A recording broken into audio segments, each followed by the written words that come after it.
I was subbing when I first started carrying mail. Everybody starts as a sub.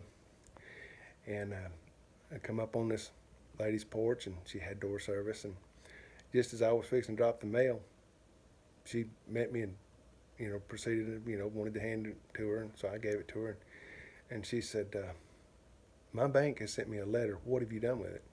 And I said, well, ma'am, I don't know. If you ain't got it, I really don't know. And she said, well, they said they sent it out, and the post office, has lost it. And I said, well, when did they say they sent it?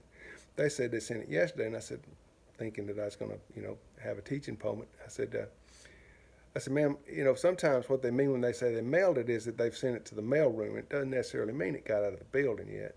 And she said, oh, my goodness, no.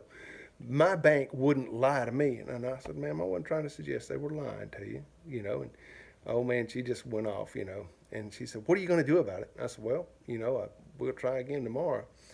And she said, well, you could have at least said that you'll look again when you go back to the post office. And I said, okay, we'll look again when we go back to the post office. And that didn't go over well with her either. So, she just turned and stormed back in the house, and she was mad. And, as it was, that fellow was off for that week. And so the next day I went down there and I sorted the mail up. And sure enough, there was her letter. And it was postmarked for the very day she was giving me down the road, which means it hadn't left there yet. So as I stepped up on the porch, there she was. She stepped out at the door, and being the nice person that I was, I didn't open my mouth. I just handed her that letter. And she grabbed it and looked at it, and the first thing she did was look at that postmark. She just spun on her heel and went back in the house. Didn't say hi nor farewell or nothing. She was gone.